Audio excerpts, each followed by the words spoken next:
Bismillahirrahmanirrahim. Assalamu alaikum everyone. Dear students, I hope you all will be fine and doing well. So today we are going to discuss about supravital staining technique, demonstration and counting of reticulocytes. आज का जो हमारा lecture है वो supravital staining पे है। आज के लेक्चर में आपको सुप्रावाइटल स्टेनिंग के बारे में बताया जाएगा, इसका जो प्रिंसिपल है उसके बारे में बताया जाएगा। देन डिफरेंट सुप्रावाइटल स्टेन्स जो मार्केट में अवेलेबल हैं उनके बारे में आपको बताया जाएगा। देन सुप्रावाइटल स्टेनिंग जो है ये बेसिकली हम क्यों करते हैं, तो ये हम डिस्कस करेंगे आज के लेक्चर में। एंड देन सुप्रावाइटल स्टेनिंग से काउंटिंग ऑफ रेटिकुलोसाइट्स जो है रेटिकुलोसाइट्स का जो काउंट है वो हम करेंगे। तो आज का लेक्चर स्टार्ट करते हैं।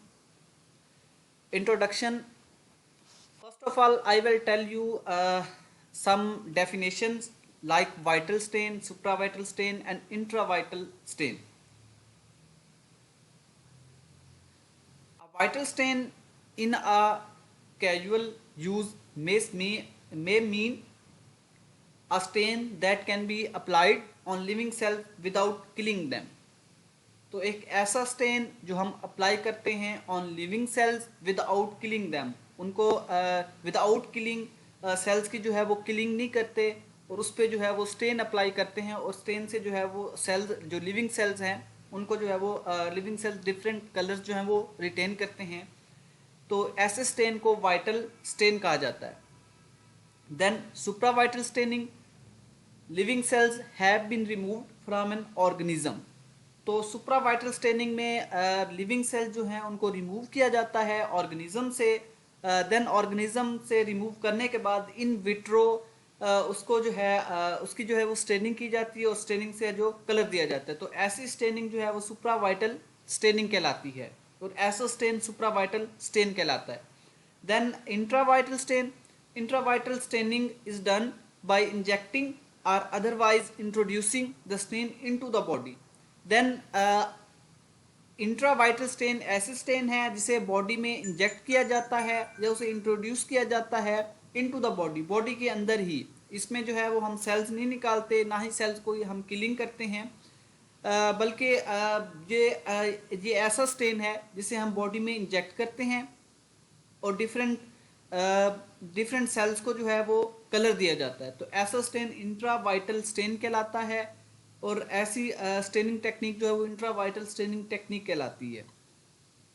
Then supravital staining, supravital staining is a method of staining used in microscopy to examine living cells that have been removed from an organism.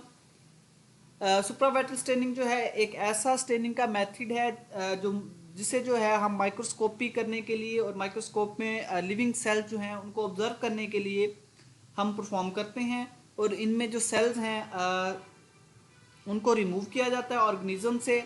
It differ from intravital staining, और intravital staining से जो है ये differ है, इसकी जो working है वो इंट्रावाइटल स्टेनिंग से जो है वो डिफरेंट है।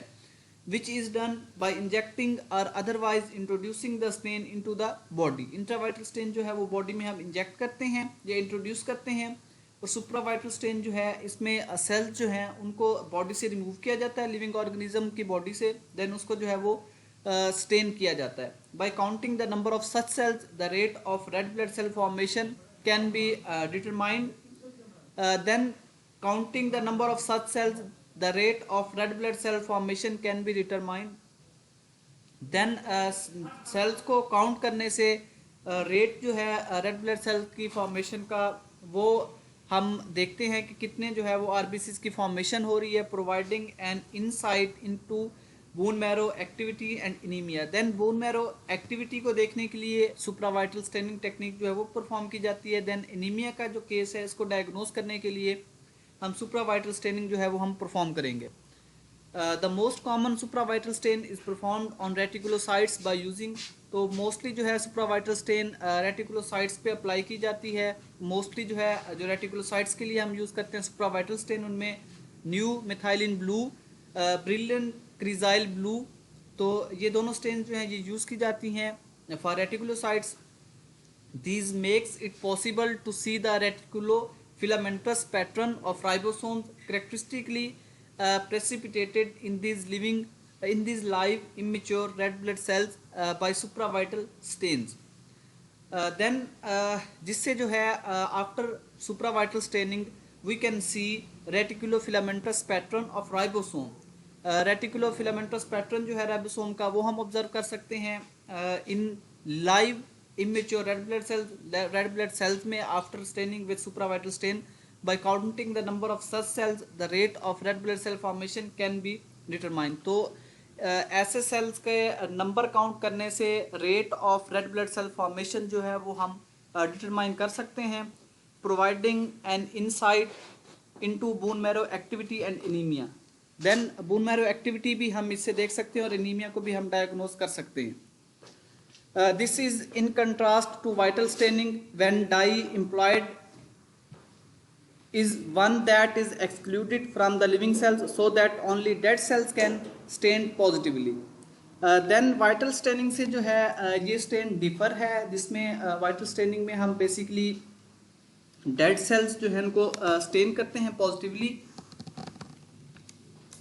Vital stain include the dyes like tryphan, blue and propydium iodide, which are either too bulky or too charged to cross the cell membrane, or which are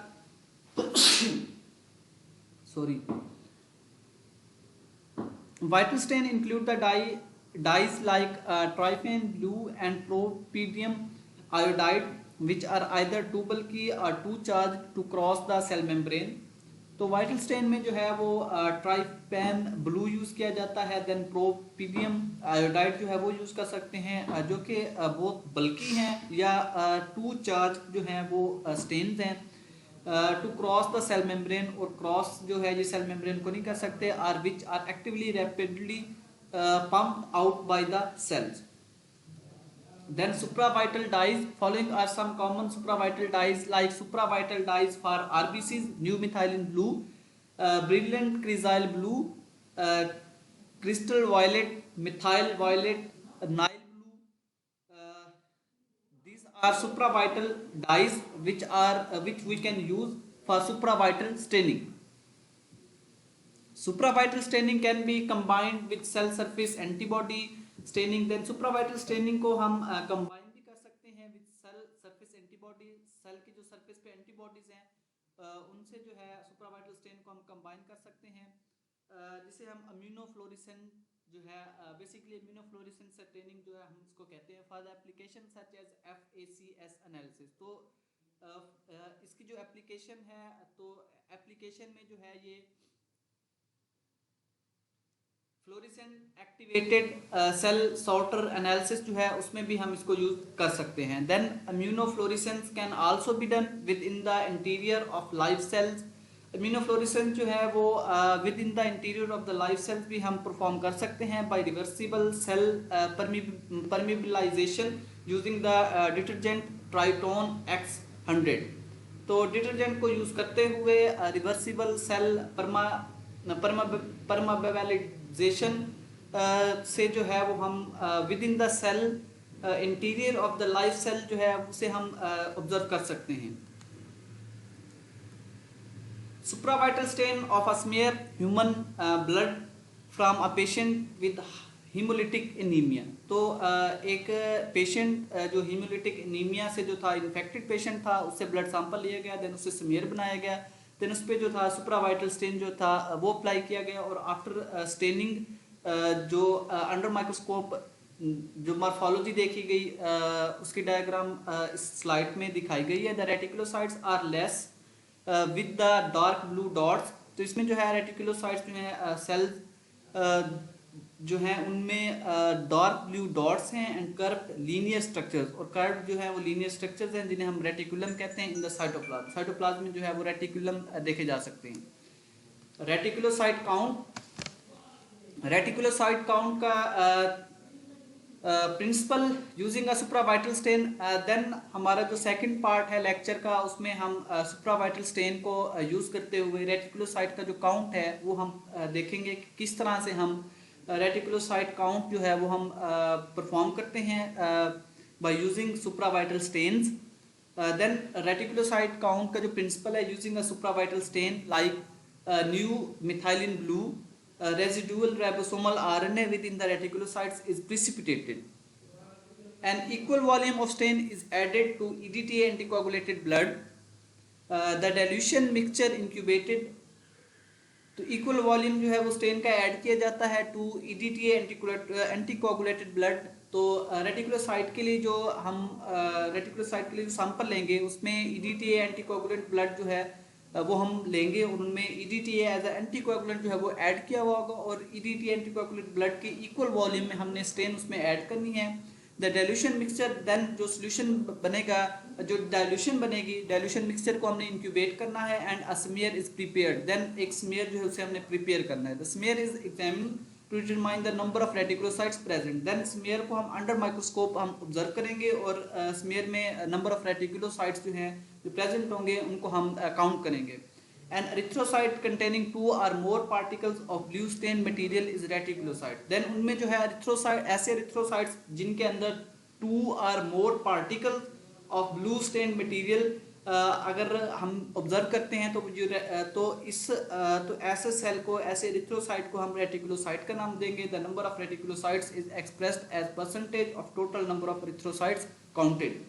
then the number of reticulocytes जो हैं वो express किए जाते हैं as a percentage. Percentage में जो है इनकी वैल्यू दी जाती है of total number of erythrocytes counted. Total number of erythrocytes जो हम काउंट करेंगे तो उनके जो परसेंटेज होगी तो परसेंटेज में रेटिकुलोसाइट्स का जो काउंट है उसको एक्सप्रेस किया जाएगा। Then reagents and equipment. Reagents and equipment में न्यू मिथाइलिन ब्लू, तो supravital stain new methylene blue ये हम यूज़ करेंगे। New methylene blue and filter stain solution through Whatman number 1 filter paper prior to use. तो stain को use करने से पहले अच्छी तरह उसको फिल्टर करना है आप through filter paper. Filter paper से आपने स्टेन को जो है वो फिल्टर करना है ताकि उसमें अगर कोई कंटेमिनेंट है या उसमें कोई भी जो है कंटामिनेंट जो है उसमें अगर होगा तो उससे जो है वो फिल्टर पेपर से उसको हम फिल्टर कर सकते हैं। देन फिल्ट्रेशन के बाद जो स्टेन हम ऑब्टेन करेंगे उसको फर्दर हम अप्लाई करेंगे। तो बिफोर स्टेनिंग जितने भी स्टेन्स हैं उनको प्रॉपरली जो है फिल्टर पेपर से स्टेन करना चाहिए। Test tube, then test tube जो है वो रिक्वायर्ड होंगी to perform reticulocyte count. Test tubes में 12 इंटू 75 मिलीमीटर की जो स्लाइड्स हैं वो यूज़ होती हैं। देन पास्चर पाइपिट्स जो हैं ये हम यूज़ करते हैं एज अ ड्रॉपर। इनसे जो है वो हम इनका जो फंक्शन है एज अ ड्रॉपर ये एक्ट कर रहे होते हैं और टेस्ट ट्यूब्स पे हम बेसिकली अपना जो स्मेयर होगा, हम ब्लड का जो स्मेयर होगा, स्मेयर फॉर्मेशन करेंगे, स्मेयर उसके ऊपर बनाएंगे। देन ग्लास स्लाइड पे हम स्मेयर बनाएंगे और टेस्ट ट्यूब्स में जो है वो हम अपना सैंपल जो है वो डालेंगे, ब्लड सैंपल डालेंगे। देन उसमें जो है इक्वल वॉल्यूम हम स्टेन डालेंगे और उसको मिक्स करेंगे। मिक्स करने के बाद हम इंक्यूबेट करेंगे। तो टेस्ट ट्यूब्स में हमने अपना मिक्सचर बनाना है, अपना सोल्यूशन बनाना है और ग्लास स्लाइड पे हमने अपना स्मेयर बनाना है। देन स्प्रेडर स्लाइड, देन एक स्प्रेडर स्लाइड होगी जिसे हम स्प्रेडर का नाम देंगे। उससे जो है स्मेयर फॉर्मेशन में स्मेयर बनाने के लिए जो हमारा ब्लड का ड्रॉप होगा उसको स्प्रेड करने के लिए जो स्लाइड यूज़ की जाएगी उसे स्प्रेडर स्लाइड का नाम दिया जाएगा। देन माइक्रोस्कोप एक अच्छा माइक्रोस्कोप जो है वो अवेलेबल होना चाहिए for reticulocyte count. Then Miller ocular disc and hand counter जो है, हैंड काउंटर पे हमने number of cells, number of reticulocytes जो हमने स्मेयर में ऑब्जर्व करने हैं तो उनको काउंट करने के लिए हैंड काउंटर होना चाहिए जिसपे नंबर ऑफ सेल्स जो है वो हम काउंट करते जाएंगे। Then quality control, commercial quality control material with established control limits should be run periodically. then commercial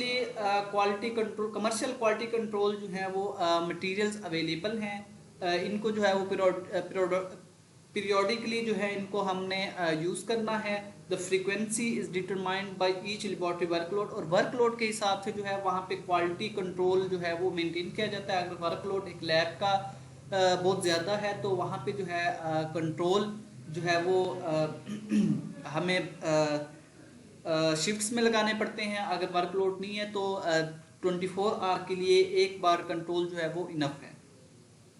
तो क्वालिटी कंट्रोल या क्वालिटी कंट्रोल के लिए जो हम कंट्रोल लगाते हैं, कंट्रोल में पैथोलॉजिकल कंट्रोल और नॉर्मल कंट्रोल जो हम लगाते हैं, बेसिकली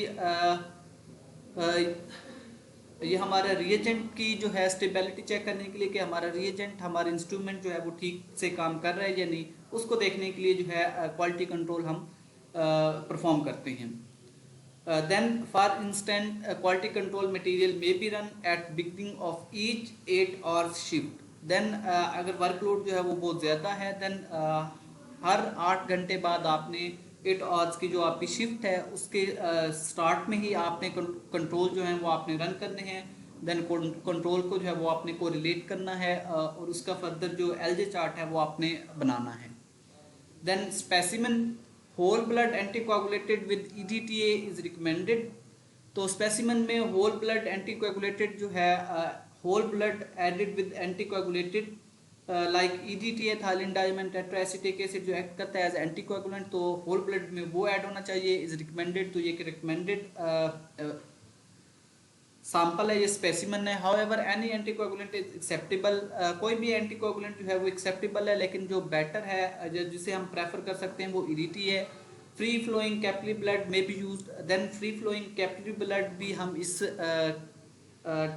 प्रोसीजर के लिए हम यूज कर सकते हैं। तो स्पेसिमेन में एंटीकोagुलेंटेड होल ब्लड जो है वो हमें रिक्वायर्ड होगा, उसमें आइदर EDTA ऐड हो और अदर एंटीकोagुलेंट जो है उसमें ऐड हो। Then free flowing capillary blood भी हम इसमें यूज कर सकते हैं।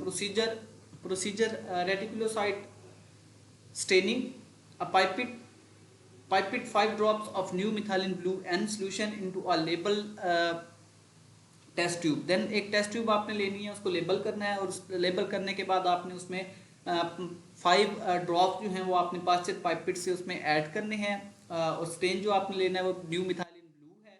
Then add an equal volume 5 drops of well mixed blood control or patient. Then उसमें जो है आपने वेल मिक्स्ड ब्लड के जो है वो इक्वल वॉल्यूम लाइक 5 ड्रॉप्स हमने मिथाइलिन ब्लू स्टेन के लिए थे, इसी तरह से 5 ड्रॉप्स आपने लेने हैं इक्वल वॉल्यूम में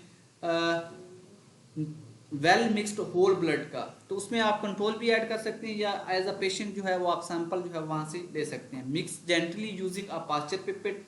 देन पाइपेट जो है पाश्चर पाइपेट से आपने उसको जेंटली मिक्स करना है। Then incubate at room temperature for 10 minutes. Then आपने उसको जो है वो इंक्यूबेट करना है रूम टेम्परेचर पे। Room temperature mostly 25 centigrade temperature जो है उसको हम रूम टेम्परेचर कंसीडर करते हैं। उस पर आपने अपने सैंपल को जो है इंक्यूबेट करना है for 10 minutes. After incubation resuspend mixture thoroughly. Incubation के बाद आपने मिक्सचर को थॉरोली सस्पेंड करना है and prepare 2 to 3 wedge smear. Then आपने 2 to 3 वेज स्मीयर जो है वो आपने प्रिपेयर करना है on a clean glass slide. Air dry the smear immediately by gently waving the slide. Then आपने उसको एयर ड्राई आपने उस स्लाइड को ड्राई करना है in air by gently waving the slide. Slide को आपने एयर में जेंटली वेव करना है, जिससे जो होगा आपका जो स्मीयर होगा वो ड्राई हो जाएगा। Then resuspend mixture thoroughly and prepare to label the reticulocyte smear by writing appropriate information directly into the thick end of the smear. Then आपने label करना है reticulocyte smear को by writing appropriate information. Appropriate information जो है आपने उस पर लिखनी है, उस पर आप मेडिकल रजिस्ट्रेशन नंबर पेशेंट का लिख सकते हैं, पेशेंट का नाम लिख सकते हैं। देन आपका अपना लैब का कोई लाइक आइरिस टाइप, अगर आपका कोई आइडेंटिकल इंफॉर्मेशन रिलेटेड कोई नंबर आपका है तो आप वो दे सकते हैं। Into thick end of the smear, smear का जो थिक एंड होगा, और मोस्टली जो स्लाइड्स मार्केट्स में अवेलेबल हैं और स्लाइड जो हम यूज़ करते हैं उनके एक एंड पे जो है एक वाइट कलर का एरिया दिया जाता है जहाँ पे जो है वो आप जिसे आप राइटिंग के लिए यूज़ कर सकते हैं। Then reticulocyte counting using the oil immersion lens. Then reticulocyte की जो काउंट है, आपने ऑयल इमर्जन लेंस यूज़ करना है, 100x लेंस यूज़ करना है, and an ocular fitted with Miller disc. Then ocular fitted जो है जिसके साथ मिलर डिस्क होगी वो आपने यूज़ करनी है। Select an area of smear. Then area जो है वो आपने सिलेक्ट करना है where the erythrocytes are evenly distributed, जहाँ पे एरिथ्रोसाइट जो हैं उनकी जो डिस्ट्रीब्यूशन है वो इवनली है विदाउट ओवरलैपिंग, और जहाँ पे ओवरलैपिंग जो है वो ना हो। तो ऐसा एरिया आपने सेलेक्ट करना है जहाँ पे एरिथ्रोसाइट जो है वो इवेंटली डिस्ट्रीब्यूटेड हो और ओवरलैपिंग आरबीसीज की जो ओवरलैपिंग है वो ना हो। तो आपने वो एरिया सेलेक्ट करना है और उसे अंडर माइक्रोस्कोप आपने ऑब्जर्व करना है। There should be 80 to 100 erythrocytes per oil immersion field. Then उसमें जो है वो 80 to 100 एरिथ्रोसाइट्स होने चाहिए पर ऑयल इमर्जन फील्ड में। Count a total of 20 fields. Then आपने 20 फील्ड जो है वो काउंट करनी है। इन ईच फील्ड, हर फील्ड में काउंट एरिथ्रोसाइट्स काउंट करने हैं, इंक्लूड रेटिकुलोसाइट्स।